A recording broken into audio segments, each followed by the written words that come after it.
When I walked into the courtroom, my daughter let out a small laugh, and my son-in-law shook his head. The judge went pale, his hand trembling as he whispered, "My God, it really is her?" Every eye in the room turned toward me. No one knew who I truly was until that day. The wooden door was heavier than I expected, or maybe it was because, at 68, I was carrying the weight of a betrayal I never thought I'd have to endure. As I pushed it open, the hinges creaked like a warning, though I wasn't sure to whom. The air inside was thick with tension, the smell of old paper and stale coffee filling the silence. I looked around before taking another step forward. There she was, seated at the table across from me, my daughter, Allison. Beside her sat her husband, Mark, wearing a gray suit he probably thought made him look sharp, though it only highlighted his mediocrity. Allison wore the dark blue dress I had given her last Christmas. The irony of it stung. When they saw me, Allison let out a small laugh. It wasn't loud, but enough to shatter the quiet. Mark shook his head, as though watching a stubborn child misbehave. Their eyes met with a shared look of understanding between co-conspirators.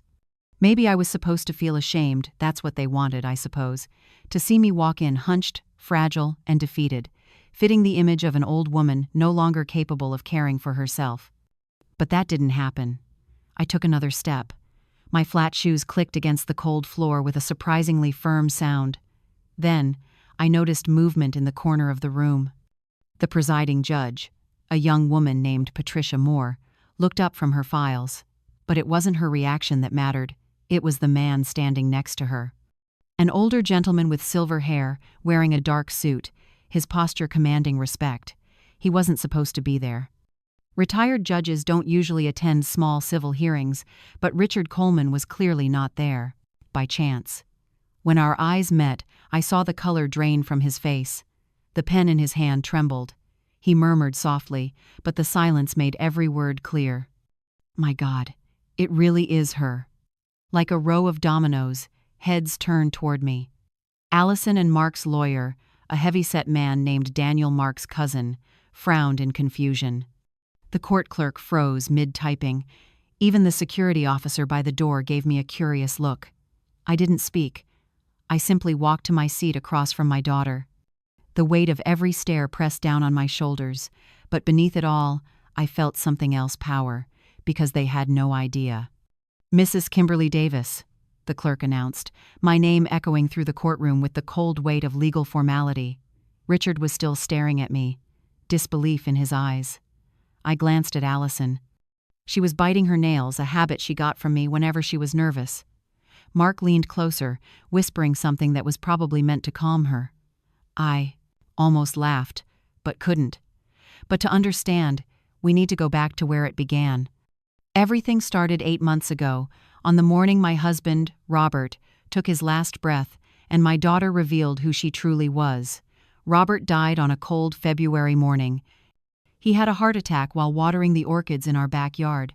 When I ran outside, the watering can was still in his hand. 43 years of marriage, 43 years of shared breakfasts, late-night arguments over television channels, and quiet evenings side by side. He wasn't perfect, but he was mine. When we buried him, it felt like I buried half of my soul with him. Allison cried at the funeral beautifully, dramatically. Everyone whispered, "Poor thing, she loved her father so much." Mark stood beside her, his hand on her shoulder, murmuring words I couldn't hear. They looked like the perfect couple in tragedy. I didn't cry in front of anyone. After nearly 70 years of living, I'd learned that public tears only become weapons for others to use. I saved my grief for the quiet nights, when the house was empty, and it was just me and the silence. 2 months after the funeral, the house felt unfamiliar. No more footsteps, no smell of the morning coffee Robert always brewed, only emptiness. Allison stopped by occasionally, bringing takeout I never asked for, rearranging things that didn't need rearranging. She looked at me with pity, and that was harder to bear than loneliness. "Mom, you can't stay here all alone in this big house," she said, sitting on the sofa I'd picked out 15 years ago. "What if something happens?" I answered, "I've lived here 30 years, Allison. I think I'll manage." She sighed. Mark shook his head, his tone patronizing. "Mrs. Davis, we just want what's best for you." The way he said it made me want to throw the crystal ashtray at his face. But I didn't, because they were my daughter and son-in-law, because I still believed family was sacred. Until the matter of inheritance began. Robert had always been careful. He worked as a manager at a food distribution company for 38 years, retired with a stable pension and some savings. When he passed, he left behind our 3-bedroom suburban home, worth about $890,000, and savings of roughly $340,000. I was the sole heir. The law was clear. The wife has rights to the marital estate, and Allison's portion would only come after my passing. But the problem was, I was still alive. Very much alive. And that changed everything. Mark started visiting more often, talking about financial planning, asset transition, and future security. "Have you ever thought about gifting your property before passing, Mrs. Davis?" he asked, scrolling through his phone while Allison pretended to tidy the display cabinet. "Gifting my property?" I repeated. "Yes, it would make things much easier later. Fewer legal complications. You'd still live here, of course, but on paper, everything would be simplified." Such a polished word for theft. "I'll think about it," I said, stomach tightening. They exchanged glances. In the following weeks, their visits became more frequent, always with excuses, bringing food, checking the pipes, just seeing how Mom's doing. But I started to notice things. Mark measuring the living room with a tape measure, Allison photographing the paintings my father had left me, whispered conversations that stopped the moment I entered the room. One night after they left, I found a flyer on the chair, a construction company advertisement about home renovation for resale with 60% profit. My blood ran cold. They didn't care about me. They cared about the house, and the only thing standing in their way was me. Then the campaign began, quiet but methodical. Allison called daily, sometimes 3 times a day. "Mom, did you take your medicine?" I only took blood pressure pills, yet she spoke as if I were senile. "Yes, I did." "Are you sure? Yesterday you said that, but when I came over, the pack was still full." Lies, but convincing ones, enough to make me doubt myself for a moment. Mark brought over a little notebook. "You should jot down reminders: Monday, pay the electric bill. Wednesday, property tax," I said. "I've paid my bills for 50 years, he smiled. "Of course, but it's normal to forget things when you're older." "Normal." He planted the seed of doubt. Then came the incidents. One afternoon, Allison stormed in, pale. "Mom," a neighbor called. "They said you left the gas on all night, nearly burned the house down." I frowned. "Which neighbor?" "Mrs. Claudia. She passed away 6 months ago." Allison froze, then stammered. "I mean, her daughter, Megan." Megan lived all the way in Seattle and hadn't visited in years. She must have thought I wouldn't know. "I didn't leave the stove on," I said firmly. "I ate the food you brought." She bit her lip. "Maybe the other night. You've been so forgetful lately." Forgetful, another seed planted. Mark began telling distant relatives they were keeping an eye on Mrs. Davis because she forgets things. Rumors spread quickly. People added their own touches. "She doesn't even remember her grandkids' names." I didn't have grandkids. Allison never wanted children. But somehow, I had become the confused old grandma. The last straw came when Mark brought over a doctor named Dr. Evans, a thin man with wire glasses and a spotless white coat. He said he was a family friend and wanted to check on me. He asked absurd questions. "What day is it today? Who's the president? What's 7 times 8? I answered every one clearly, looking him straight in the eye. Yet he still shook his head. "Mrs. Davis shows mild cognitive decline.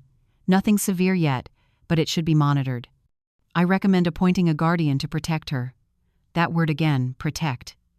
Allison feigned surprise, but I saw relief flicker in her eyes. "Doctor, what should we do?" "Seek legal counsel.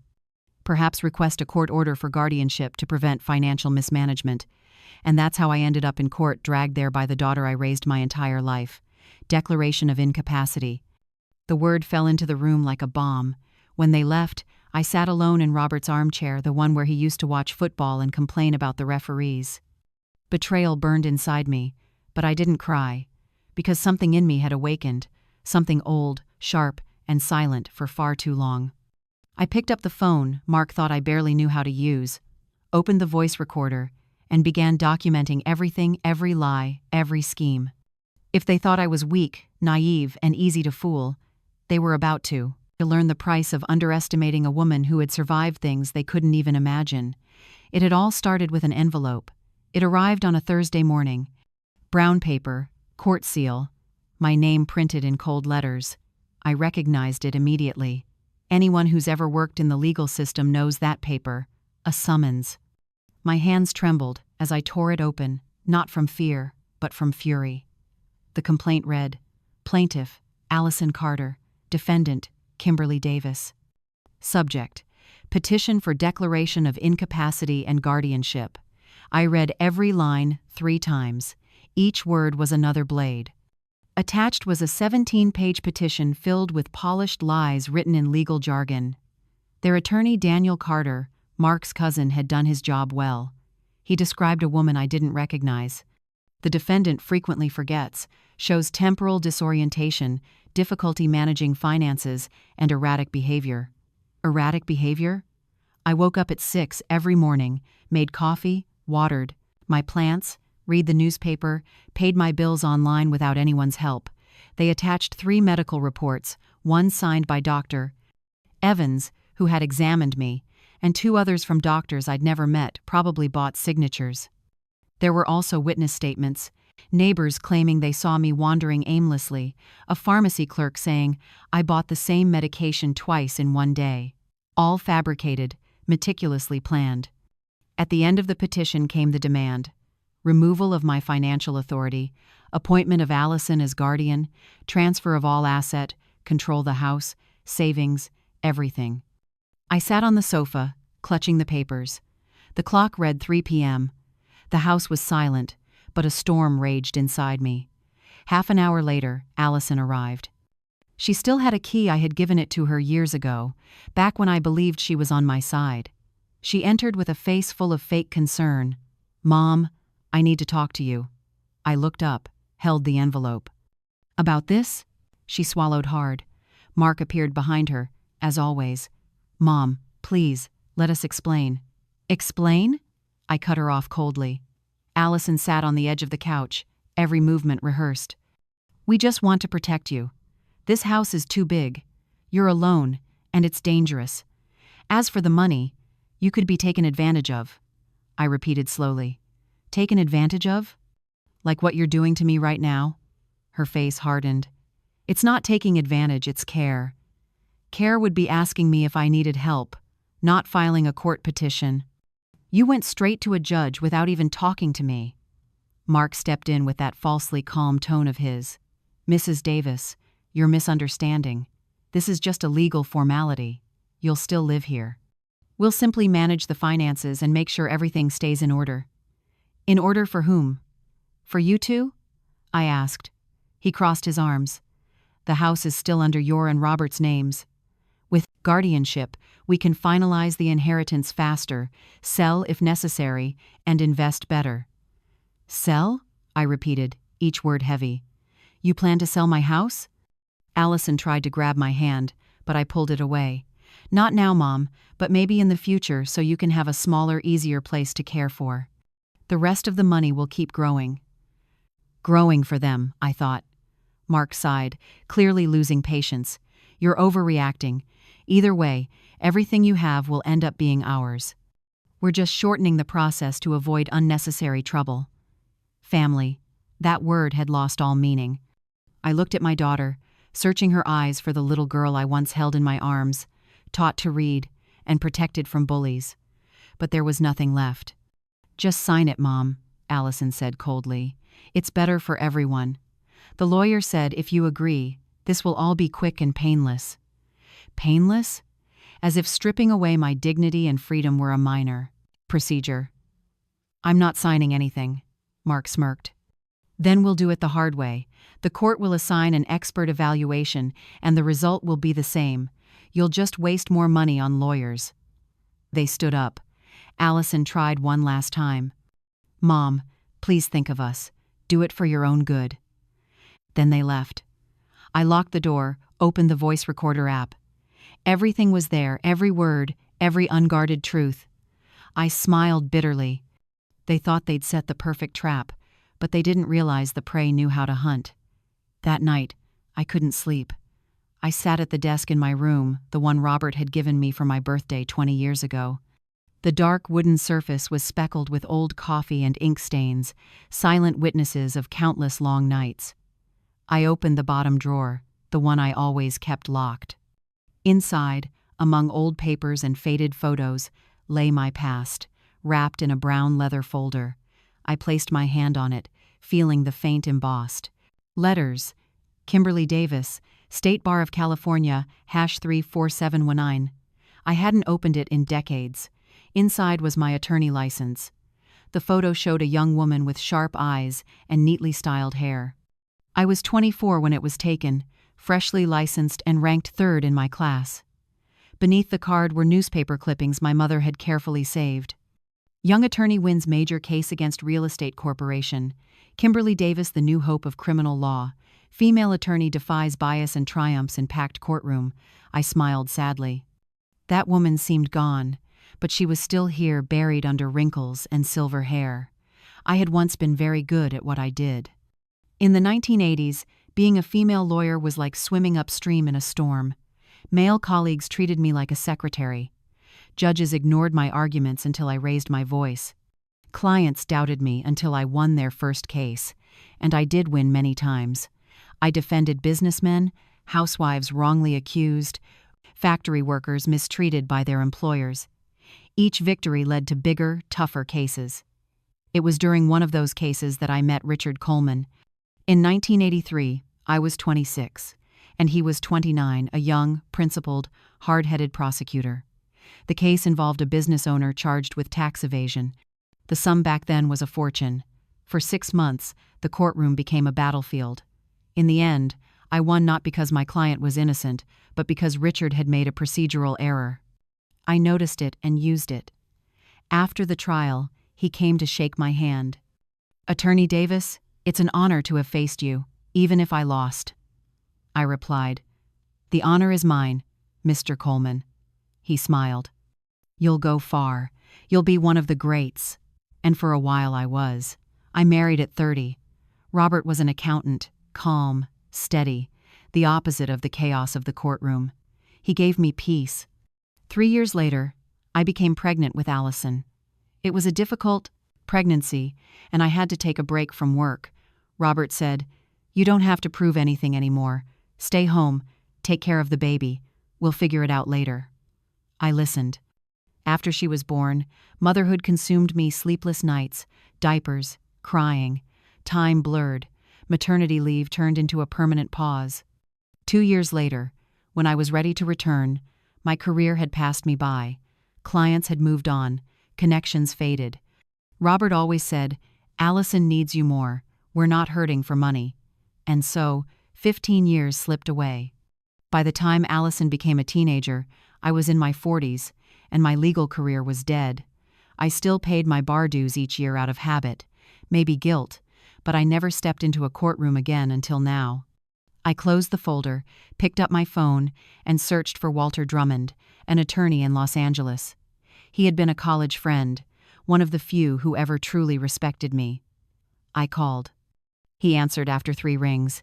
"Drummond." "Walter, it's Kimberly." Silence, then a disbelieving laugh. "Good Lord, I thought you'd vanished off the face of the earth. How many years has it been?" "Too many." I chuckled softly, the first real laugh in days. "Walter, I need help." "Go on." I told him everything. He listened quietly, occasionally muttering a curse. When I finished, he let out a low whistle. "That's vile. You have proof?" "I do.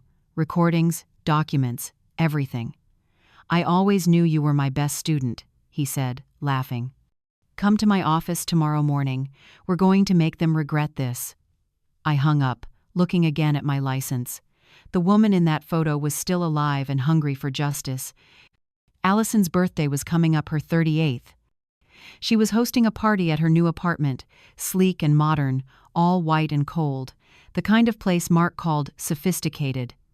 I received a message, "Mom, Saturday night, 8 p.m. Hope you can come." It read like a polite order. I considered refusing, but Walter advised, "Go. Observe. Record. People like them always expose themselves when they think they've won." So, I went.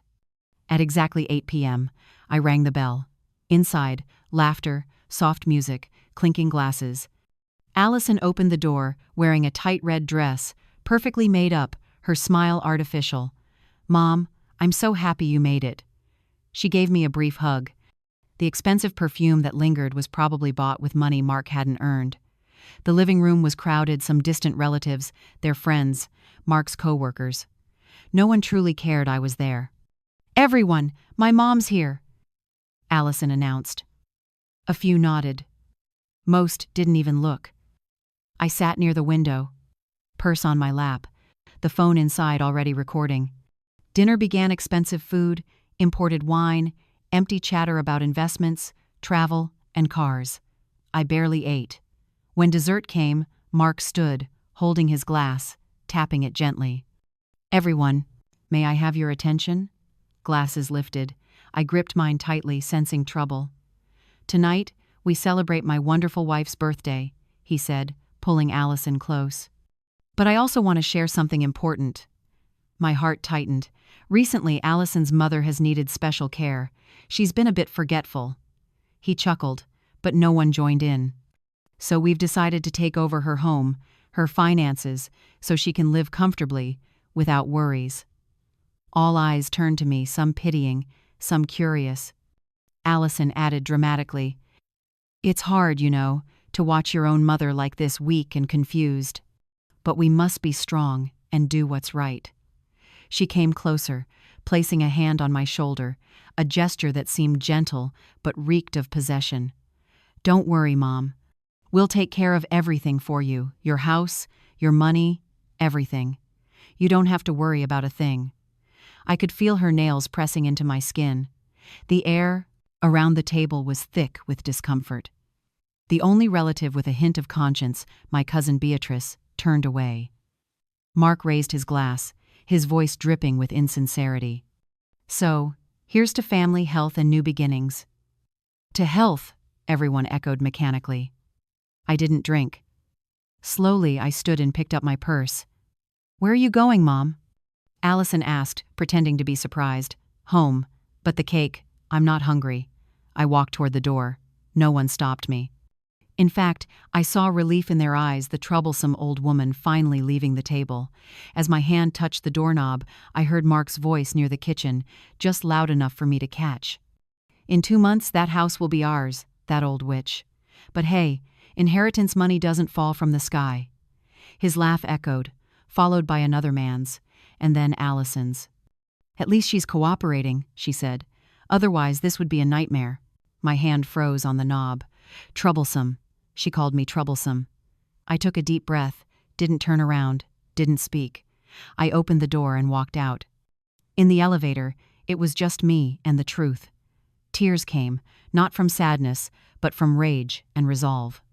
Because I had everything, every word, every recording, every piece of proof, and they had no idea what was coming. Monday morning, I sat in Walter Drummond's office on the 12th floor of a tall glass building in downtown Los Angeles. The window overlooked a forest of skyscrapers. Walter was older now, silver-haired, thick glasses, but still carried that sharp grin of a man who lived for legal battles. "Let me hear the recordings," he said, holding out his hand. I handed him my phone. He plugged it in, put on his headphones, and listened for nearly 40 minutes. His expression shifted from shock to anger to delight. When he finally removed the headphones, he smiled dangerously. "Kimberly, this is gold. Pure. Gold. This will destroy their entire case. We've got multiple charges here: perjury, falsifying documents, attempted financial fraud. I can name at least 5 crimes off the top of my head." I exhaled in relief. "So you'll take the case?" Walter looked at me as if I'd insulted him. Of course. I'd take it for free, but you'll pay because I know you're too proud not to.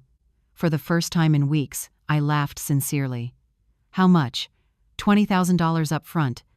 If we win, and we will, I take 15% of the settlement. Deal. We shook hands. Walter jotted notes quickly. I'll motion to have the recordings entered into evidence, request an independent cognitive evaluation to prove your competence, and I'll expose your daughter's real motive. I hesitated. One more thing. Go on. I want Judge Richard Coleman to know about this case. He raised an eyebrow. Coleman? The legend himself. I know him. We worked together back in the 80s. Kimberly, you never stop surprising me. He respected me once. If he knows I'm the victim of this, he might attend the hearing just to make sure it's done right. Walter thought for a moment, then nodded. Not against the rules. And his presence will make everyone tread carefully. Leave it to me. When I left his office, I carried something I hadn't felt in years, hope, but part of the plan was still incomplete.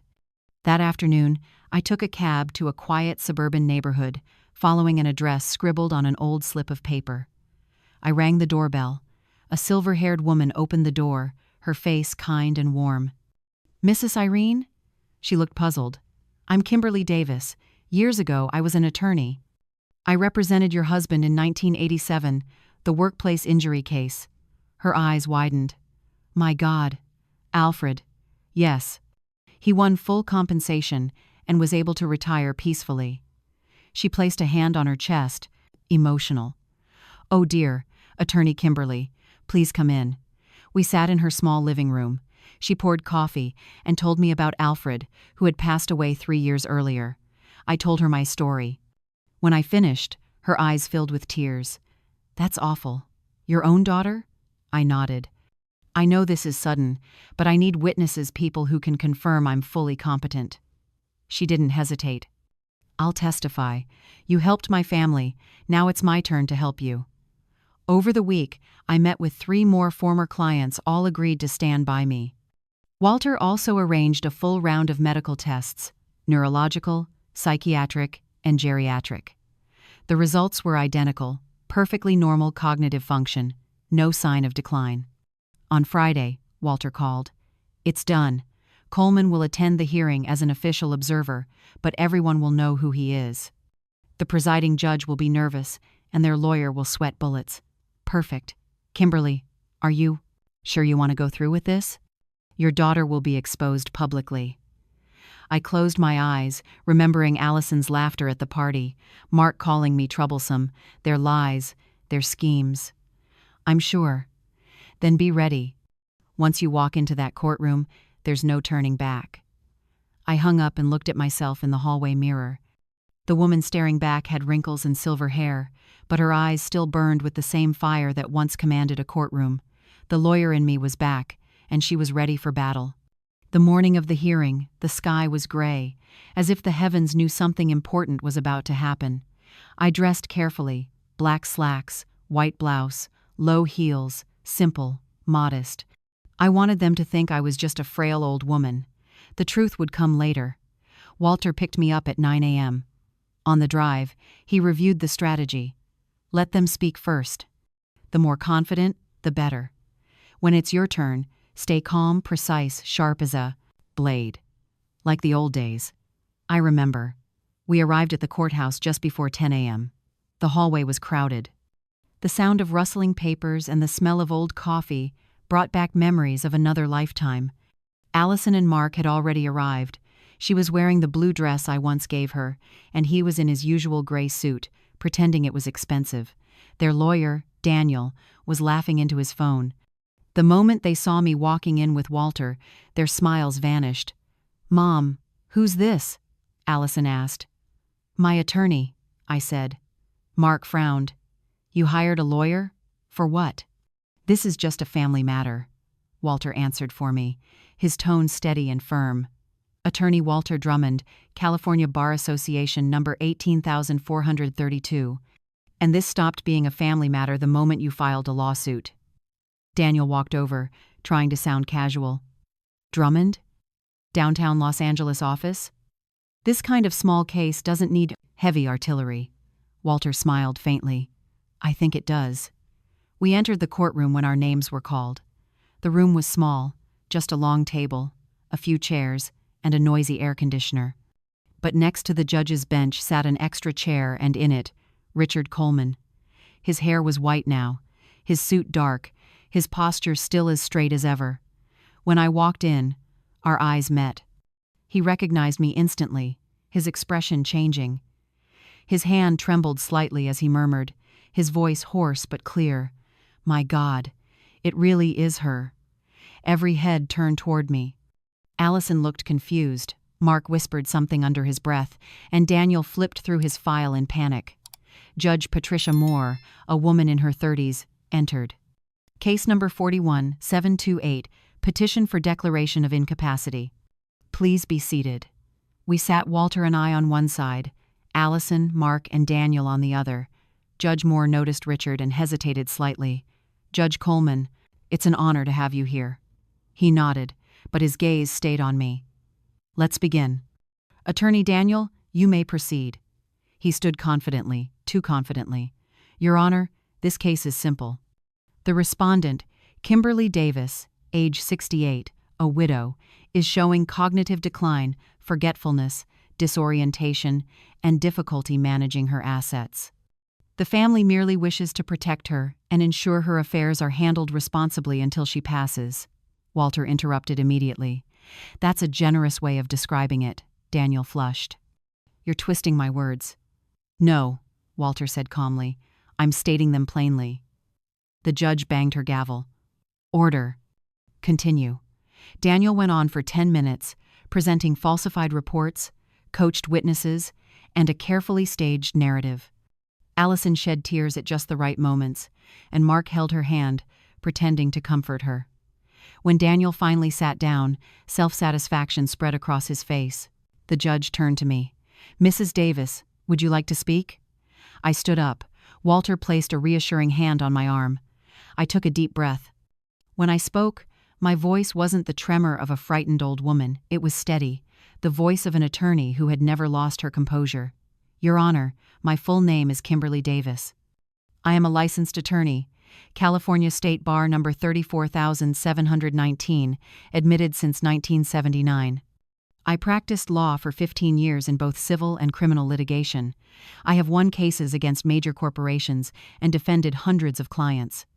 I only stepped away to care for my family, but I have never lost my capacity to think, reason, or act. The room went silent. Allison's face turned pale, Mark's jaw dropped, and Daniel froze. Richard Coleman smiled, slightly genuine, proud. I moved my chair closer to the table, just like I used to when cross-examining witnesses 40 years ago. My voice was clear, sharp. Your Honor, I would like to present evidence not included in the plaintiff's filings, proof of the true motive behind this case. Judge Moore leaned forward. Proceed. Walter opened his briefcase, handing over copies of recordings, verified medical reports, and independent witness statements. First, I said, the medical reports submitted by the plaintiff are falsified. Dr. Evans, who allegedly evaluated me, works at a clinic owned by Mark Carter, the plaintiff's husband. That is a blatant conflict of interest, Daniel shot up. That's a baseless accusation. Richard's voice broke through, deep and commanding. Let her finish, counselor. He called me counselor. Daniel sat back down, defeated. I underwent independent evaluations by 3 separate specialists, a neurologist, a psychiatrist, and a geriatrician. All 3 confirmed I am fully competent. I handed the documents to the judge. She flipped through them quickly, her expression clearly impressed. Next, I continued, the so-called pharmacy employee who claimed I purchased medication twice in one day does not exist. And the neighbor who allegedly said I left the gas stove on all night passed away 6 months ago. Another neighbor they cited moved out of the neighborhood 3 years ago. Allison began trembling. Mark loosened his tie, sweat gathering on his forehead. Every statement they had made was a lie, every witness fabricated. Judge Moore glared at Daniel. This is extremely serious, counselor. He opened his mouth but couldn't speak. "And now," I said, feeling a bitter satisfaction, "the final piece of evidence, the recordings." Walter connected his laptop to the speakers. The sound filled the room. The first recording played, taken in my own home, when Allison and Mark tried to pressure me into signing away my rights. Mark's voice echoed clearly. "You're overreacting. We're family.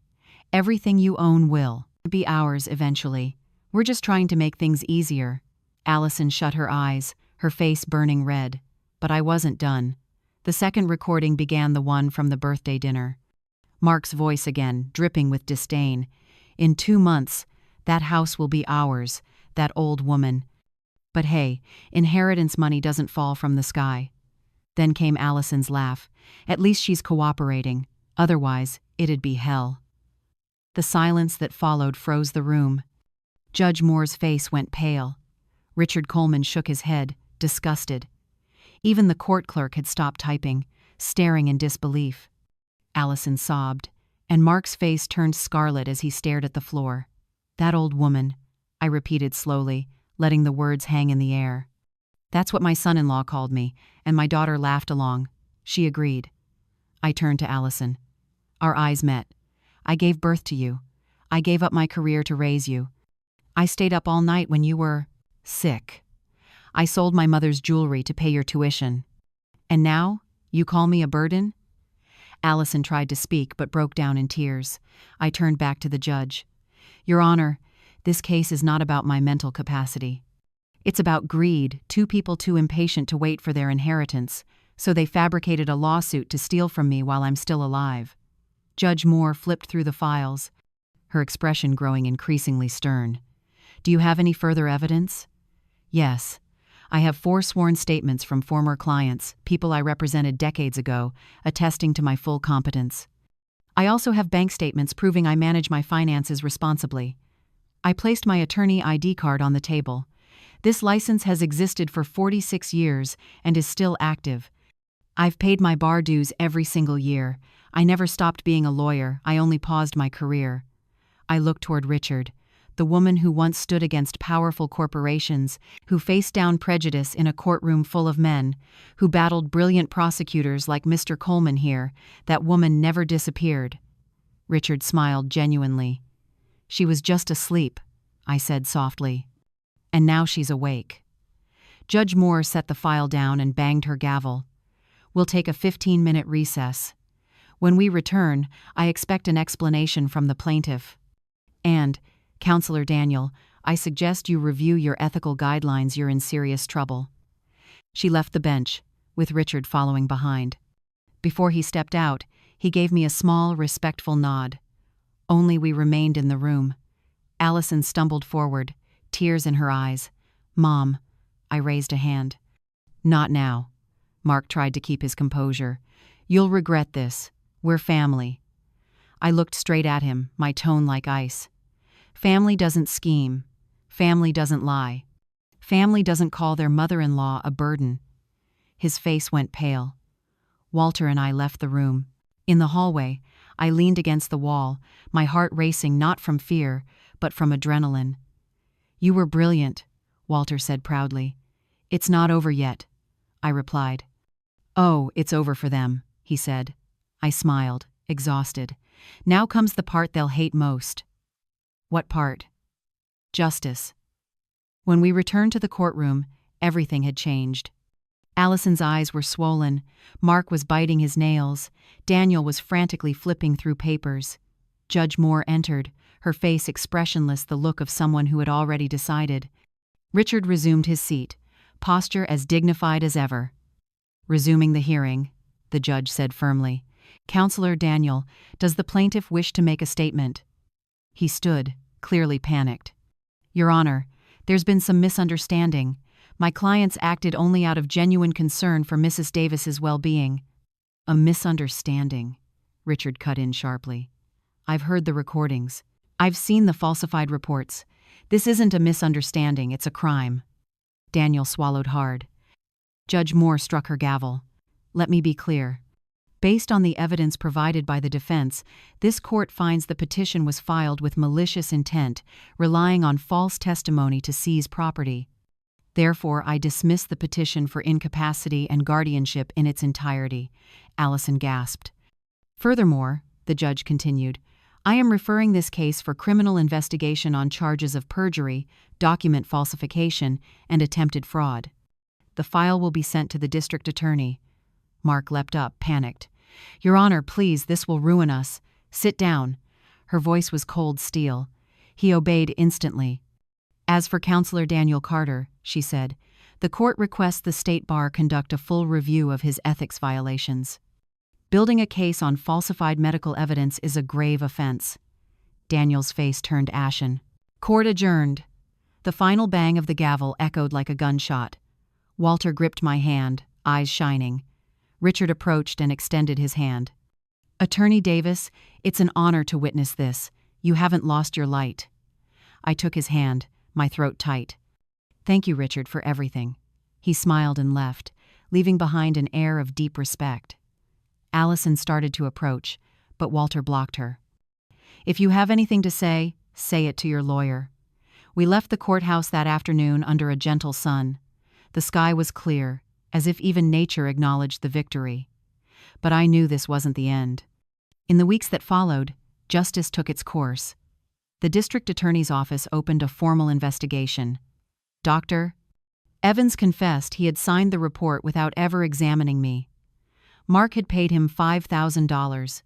The clinic fired him immediately. The fake witnesses were traced. One woman admitted Mark had promised her $3,000 to lie, and because she was unemployed and desperate, she agreed. Now she faced perjury charges. Attorney Daniel's license was temporarily suspended. His firm terminated him to save its reputation. Mark lost his job. The story spread online. Son-in-law tries to declare mother-in-law incompetent to steal her estate. The advertising agency where he worked fired him within 2 days to avoid scandal. Allison, who only did part-time fashion consulting, lost all her clients. Who would hire a woman who tried to steal from her own mother? But I wasn't done. I filed a civil suit for emotional damages, requesting $150,000. Walter thought the number was steep, but I said, "It's not about the money, it's about the lesson." The court agreed, ordering Allison and Mark to pay the full amount in installments over the next few years. 3 months later, when I received the first payment, I withdrew the funds and drove to a nursing center in the mining suburbs, a home for elderly people who had been neglected or abused by their families. The director, Mrs. Lucy, greeted me with a kind smile. "Are you here to visit someone?" "No," I said. "I'm here to donate." I handed her the check, $150,000. Her eyes widened. "I received this money from my daughter as compensation for trying to steal from me. I don't want to keep it. I want it to help those who truly need it. Mrs. Lucy took my hand, tears streaming down her face. "You have no idea what this means. We can fix the roof, buy medicine, improve the meals." I smiled. "Oh, I know. It means that something good can still grow from something cruel." I stepped outside, feeling lighter than I had in years. I had proven what truly mattered. I didn't need money. I needed justice, dignity, and the truth that every action has consequences. Allison and Mark were learning that lesson the hard way. But my story wasn't over yet. The most painful part remained the part where I had to face the question of whether forgiveness had a place, or if some wounds simply cut too deep to ever heal. 3 months after the trial, Allison called. I looked at her name flashing on the screen and hesitated. The phone rang 8, 10, 12 times. On the 15th, I finally answered. "Hello." Silence. Then her trembling voice, "Mom, can I see you? You're talking to me now. Please." I almost said no. It would have been easy to hang up, block her number, and go on living as if she never existed. But something, maybe curiosity, maybe the faint trace of a mother's love made me agree. Saturday, 3 p.m., at my house. "Thank you, Mom." I hung up before she could say anything else. Saturday came. She arrived right on time, alone, without Mark. She barely looked like herself anymore. Her hair was tied up hastily, no makeup, a plain white t-shirt, worn-out jeans, a tired face. I didn't hug her. I just opened the door and pointed to the chair. "Sit." She sat on the edge of the sofa, hands clasped tightly, eyes down. I made coffee not out of hospitality, but to keep my hands busy. Setting the cup down on the table, I said coldly, "Speak." Allison took a deep breath. "Mom, I came to apologize." "Apologize?" "I know it's not enough. It'll never be enough. But I truly regret everything." "Regret what exactly?" I leaned forward. "For trying to have you declared incompetent, for calling you a burden, for lying, for destroying your reputation. I regret all of it." She started crying. "Crying is easy," I said flatly. "Tears are cheap." She wiped her face with the back of her hand. I know I was awful. Mark, he convinced me it was the right thing, that sooner or later you'd need care, that we were just being responsible." "And you believed him?" "I wanted to," she said through sobs, "because it was easier.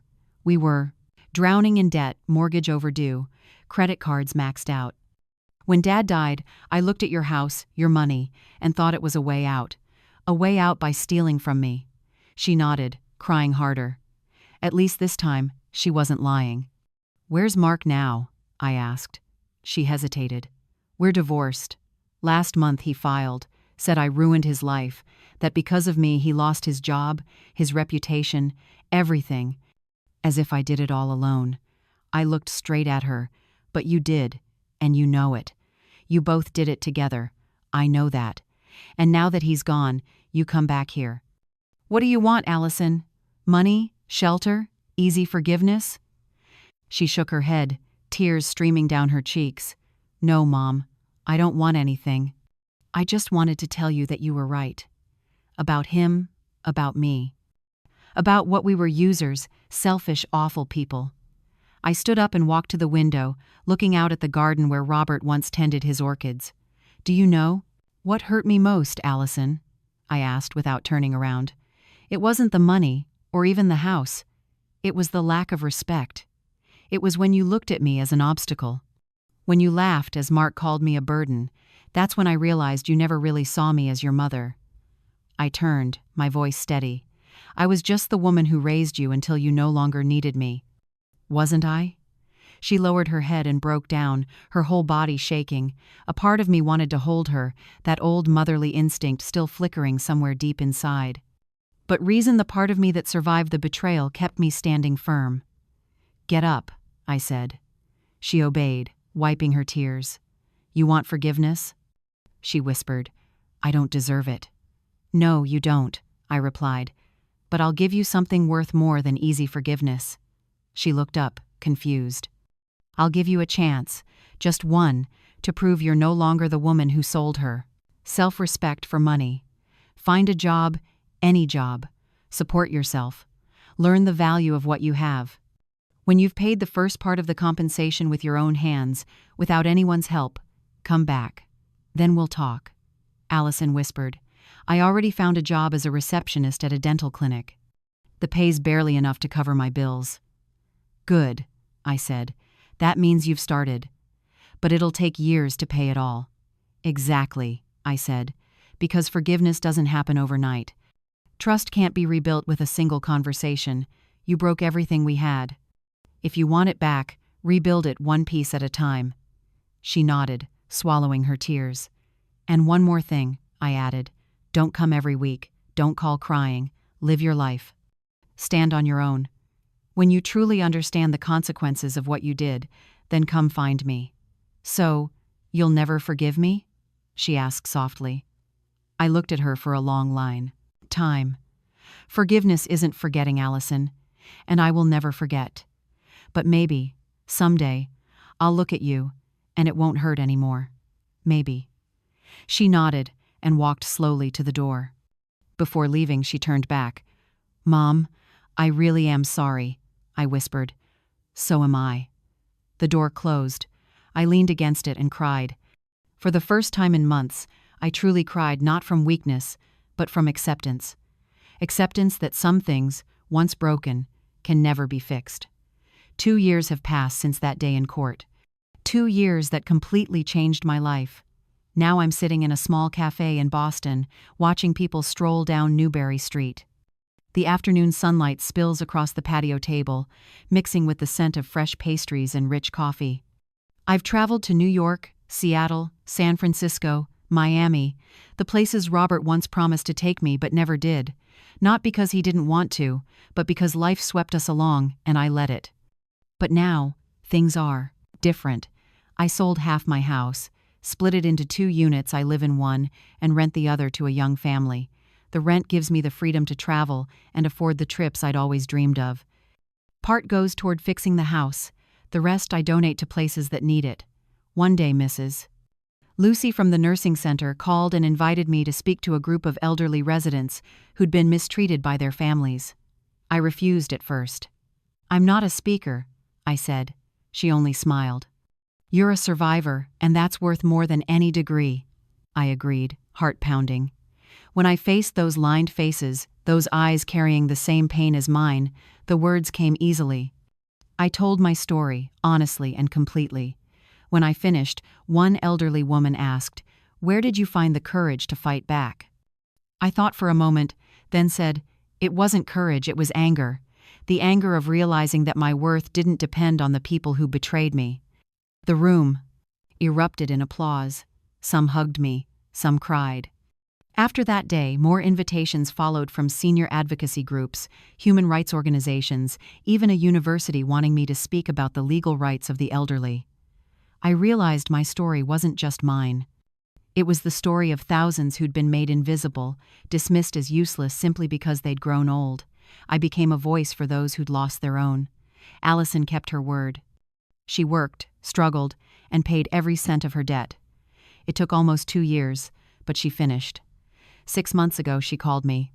"Mom, I just made the final payment," I said. "Congratulations. Can I visit?" I paused for a few seconds. Yes.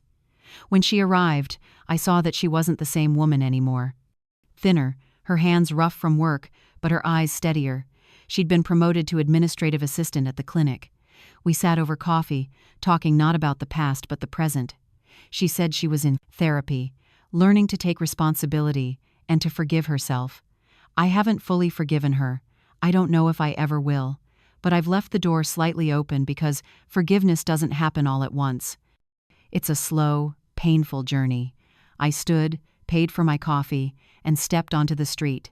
Tomorrow I'll fly to Chicago, maybe then to Portland or Denver, wherever I feel like going. My phone buzzed. A text from Walter. "Kimberly, a TV network wants to interview you about financial abuse of the elderly. Are you interested?" I smiled. Yes. After my trip. I slipped the phone into my pocket and kept walking. At 70 years old, I finally understood what I should have known long ago. Kindness doesn't mean foolishness. Gentleness isn't weakness. Love doesn't mean accepting disrespect. And growing older doesn't make you worthless, it makes you wiser. Allison and Mark once thought I was weak because I chose compassion. They thought they could trample me, because I chose to be a mother instead of a lawyer. But they never understood one thing. I never stopped being a lawyer. I only put away my robe, and when the time came, I put it back on. I proved that respect can't be begged, for it must be claimed, that dignity can't be bought or stolen, and that underestimating a woman who has spent a lifetime surviving under the weight of others' scorn is the most expensive mistake anyone can make. They paid the price, and I'm finally living. I stopped in front of a small bookstore. In the window was a sign, "It's never too late to start again."